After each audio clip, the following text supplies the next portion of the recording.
नमस्कार दोस्तों, इस वीडियो में हम लोग बात करेंगे इंफॉर्मेशन सिक्योरिटी थ्रेट्स के बारे में। तो पहले ये जान लेते हैं कि थ्रेट होता क्या है। फॉर एग्जांपल आप मान लो कि आपने एक पिज़्ज़ा खरीदा हुआ है और वो आपने खरीदा है और वो आप ही खाओगे, मतलब आप ये एज्यूम कर रहे हो कि वो आप ही खाओगे, कोई और नहीं खाएगा, ठीक है। तो आपने उसको एक जगह संभाल के रखा हुआ है। अब आपका एक छोटा भाई है जिसको पिज़्ज़ा बहुत पसंद है, मतलब वो पागल है पिज़्ज़ा के लिए। उसको पता नहीं है कि आपने लिया हुआ है, लेकिन जब वो उस जगह पर गया तो उसको वो मिला, मतलब उसने देखा कि एक पिज़्ज़ा पड़ा हुआ है, तो उसकी बहुत इच्छा हुई।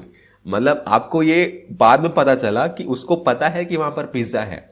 तो जो आपका छोटा भाई है वो पिज़्ज़ा के लिए थ्रेट है। जो आप उसको देख रहे हो, आप ये समझ रहे हो कि आपका जो छोटा भाई है वो आपके पिज़्ज़ा के लिए थ्रेट है, क्योंकि वो उसको खा सकता है, लेकिन आपको उसको खाना है। लेकिन अगर वो खा लेगा तो वो मतलब कॉम्प्रोमाइज हो जाएगा पिज़्ज़ा। तो ये सिंपल सा एनालॉजी था आपको समझाने के लिए कि थ्रेट होता क्या है। थ्रेट एक डेंजर है। आपका कोई भी एसेट हो, चाहे वो मशीन हो, चाहे वो कोई इंफॉर्मेशन हो, मतलब फॉर एग्जांपल आपका फ़ोन नंबर हो।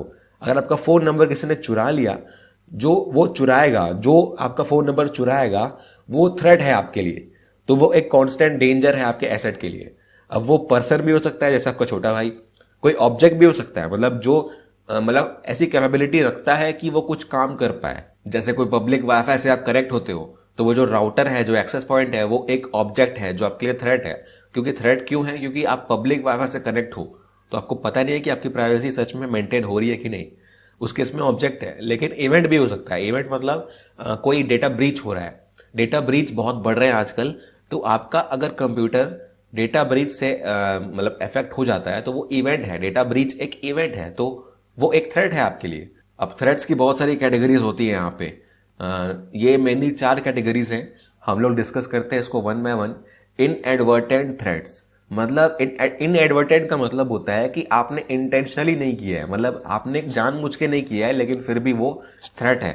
फॉर एग्जाम्पल ह्यूमन फेलर, मतलब आपका कोई एरर है, आपने कुछ चीज़ खुली छोड़ दी, आपने कोई चीज़ सेव नहीं की है, आपने बैकअप नहीं लिया हुआ है। उस केस में आपने जानबूझ के नहीं किया है, आप भूल गए हो, तो वो होता है इनएडवर्टेंट।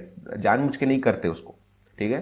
तो ये कॉमन होता है, ये हर मतलब इसको आप अवॉइड नहीं कर सकते हो। आप कितने भी एक्यूरेट हो जाओ, कुछ ना कुछ तो रहता ही है। 99% मतलब फेलर में तो रहता ही है वो। फिजिकल डिजास्टर जो आपके हाथ में है ही नहीं। नेचुरल डिजास्टर जैसे अर्थक्वेक हो गया, या फ्लड्स आ गई, या टोर्नेडो आ गया, मतलब कुछ भी ऐसा डिजास्टर हो गया जिससे आपकी डेटा लॉस्ट हो गई, आपका जो वर्क स्टेशन है वो खराब हो गया है, मतलब आपके डेटा सेंटर में आप मान सकते हो। तो वो फिजिकल होता है, इसको भी आप अवॉइड नहीं कर सकते। ये मतलब इनएविटेबल आप बोल सकते हो इसको।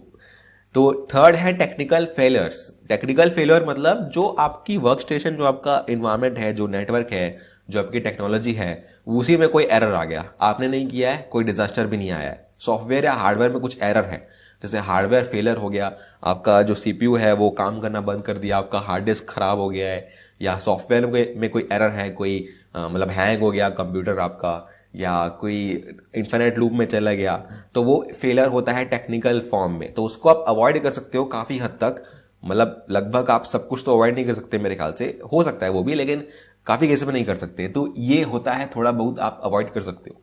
लेकिन डेलिबरेट एक्ट्स में आप देखोगे, जो चौथा वाला है, वो हम लोग यहाँ पर काफ़ी हद तक डिस्कस करेंगे। जो डेलिबरेट एक्ट्स होते हैं, डेलिबरेट का मतलब जानबूझ के किया जाने वाला, मतलब ये पता है कि मैं ये कर रहा हूँ फिर भी मैं कर रहा हूँ, तो वो डेलिबरेट है।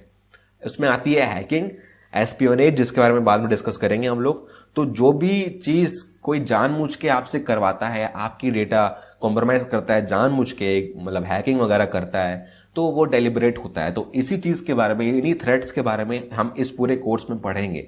इस वीडियो में इतना ही। नेक्स्ट वीडियो के लिए देखते रहिए। Thank you.